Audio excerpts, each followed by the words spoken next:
So thank you all for joining this morning in this discussion. Our industry tends to really get focused on particular topics from one year to the next. And this year it's certainly about wallets and all that comes with it. And a year ago at this conference, I was privileged to speak with many of you and got into a fairly controversial discussion that was reported well in digital transactions after this show. I'm going to come back to that. But this time I want to start with this slide right here. This is a slide that just came out of a study that the Strawhecker Group just finished. I have no ownership, no alliance with the Strawhecker Group. I just think this is really a fabulous report that they came out with here in the last few days. It cost $2,900, but it's worth the money if you have an interest in this. And they get really in depth into the gateway providers for mobile payments and all other payments. And I think, this tells us a heck of a lot about where we're at in the industry. Those of us who are acquirers, processors, we need connectivity to a whole lot of things. And the days of us all building our own applications to directly connect to processors are pretty much behind us. EMV has sealed the deal. It is so difficult to get certified that we have to use open platforms, open systems with APIs that are reasonable to develop to. Braintree and Stripe are two companies that really set up great developer environments and captured a lot of the market because of that. But if you get this study and you look through it and see the depth of functionality by so many different gateway providers, I think it's breathtaking, actually. And along with that has come a lot of people who've become ISOs because they see that it's a lucrative business. And no problem with that. Competition's a great thing. But also what's come with it by the non-banks, many of the non-banks, are deceptive trade practices. So I asked Kevin to hand out a one-pager. Has that happened? Kevin, have you done that? Yeah. Okay. So people are like, this Carr, he's always complaining about things like this, right? Well, I want to be real specific about what I'm talking about when I talk about deceptive trade practices, because this is one of the hidden things going on in our industry that has too much influence, and in my view, strong view, it needs to end. Deceptive trade practices is fraud. And I've given you 3 examples there of actual deceptive trade practices that are practiced on a routine basis by many players in the industry who are connected up through this network right here. And we need to bring it to an end. In my view, there are junk fees. We can all argue about junk fees. We do it all the time. Is that PCI fee? Are you getting your money's worth out of that, or this or that? I'm not talking about that. I'm talking about the 3 examples that I handed out to you, which are very common, especially the first one, where a merchant is told they're paying a nickel and 20 basis points, but they're actually paying 3 times that amount by deceptive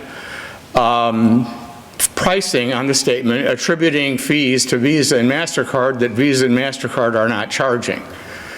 And so I really think the industry needs to get around this and end this. Remember back in the days where the telephone industry was being taken over by this great company in Mississippi called WorldCom? And the AT&T COO resigned because he said, I just can't figure out how to compete and provide the services with such a little bit of expense. And it really made a big difference in that industry until WorldCom was discovered to be capitalizing virtually all their expenses. And that type of thing is happening in our industry right now, and it's destroying it in many, many respects. So, end of sermon on that. Now let's get to an even more controversial subject in the mind of others. And that is, this is the quote that was in digital transactions as a result of last year's conference. When Apple Pay had just come out, about a year ago, if you remember, Apple Pay had just come out. We had launched Apple NFC and EMV at the MasterCard cafeterias in Purchase, New York, and in St. Louis. And it was brand new, and I made the comment in my talk last year that I thought Apple Pay was the, I think the last nail in the coffin of current C. And I'm sticking with that. And basically because there's the value proposition, we've heard already at this conference, and I'm going to hear a lot more, obviously, that the consumer needs to have an easy-to-use product that they value, right? And the problem with, I think, many of the big merchants who are so frustrated with legitimate interchange costs, which they pay, that this is a defensive move for them to try to figure out a way to process credit and have payment for transactions that's not so expensive. And the rewards, of course, drive the expensive credit card interchange. The debit card interchange, even though the amount that's allowed is higher than all retailers would like, it's certainly more reasonable than credit card interchange is. And we developed, just for the heck of it, in Princeton, New Jersey, our corporate office, we developed a product called One Princeton, which was a product. It was a direct debit, a decoupled debit product. We had 62 merchants use it, and the idea was 1%, there would be no interchange, but the merchant would pay 1% to a nonprofit selected by the consumer. And if the consumer didn't select a nonprofit, it was distributed among the 16 participating nonprofit players. And so we got a community of consumers who love the idea of supporting their charity, favorite charity, and they used this product. And then we had a group of consumers who wanted to support, do local shopping and support the local community. And that was significant as well. The model was we debit the checking account through ACH. We never lost 1 cent on risk, by the way, in the 2 years that this program was live. And we weren't able to validate the balance in the account up front, but it worked out very, very well. We abandoned it because it became clear that the only way for this to work was to go with a coalition loyalty type program for the local community.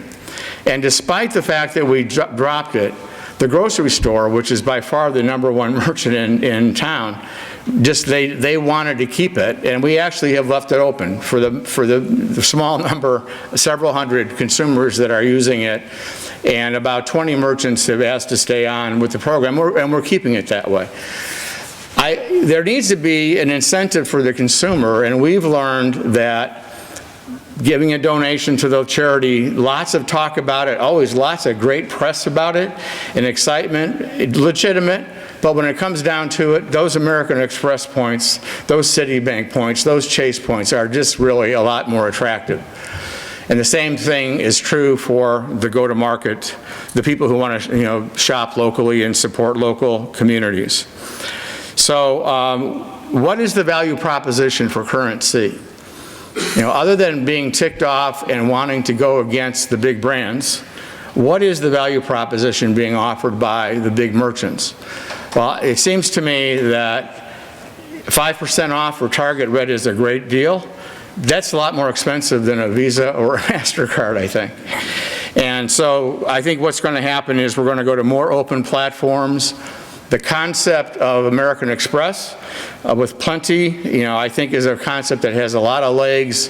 Maybe the community is too large for something like that to work, but certainly in smaller communities where people are loyal to their hometowns, if they're getting a decent reward, they're going to support that product and that service.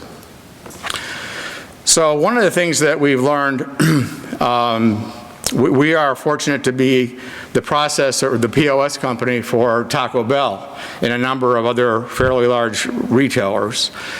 And one thing that we learned is that the access to data is everything, right? And there has to be a single source of truth in every situation.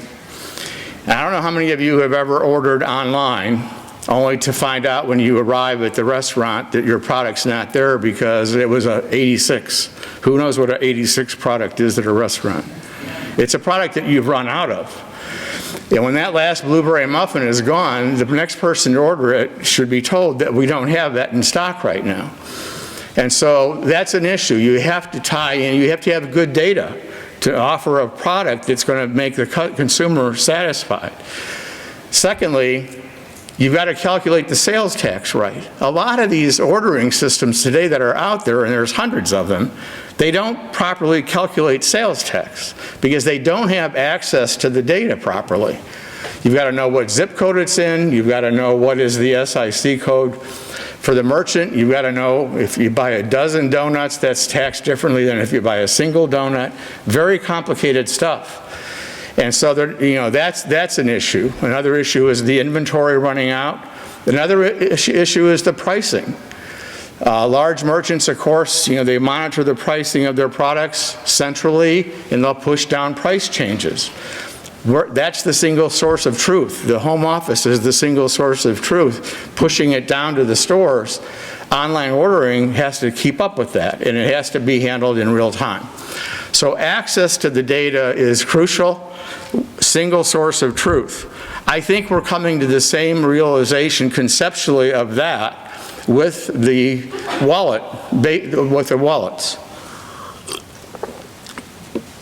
Because Starbucks is big enough, as was mentioned in the last panel, Starbucks is certainly big enough to be able to pull off their own program because they have access to all their own data, and that's a great thing.